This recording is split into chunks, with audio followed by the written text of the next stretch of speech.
Akkor ismerkedtünk meg, úgyhogy ez ilyen mini évfordulat valami.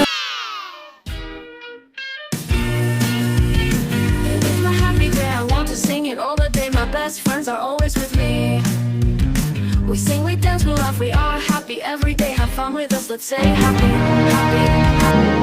And if somebody hurts you, I wanna fight, but my hand's been broken once. Én azt hittem, hogy ez egy egyértelműbb dolog abból kifolyólag, hogy néz ki az Instagramon mondjuk az elmúlt 2-3 hónapban, meg ugye szerintem már lassan egy éve nem volt videóba sem, de láttam, hogy nagyon-nagyon sokan kérdeztek, és nem egyértelmű, úgyhogy akkor ezzel a sztorival szeretném hozzátenni. Igen, ez megtörtént, van olyan, hogy 2 ember rájön, hogy a jövőjüket másképp képzelik el, és ez ennyi.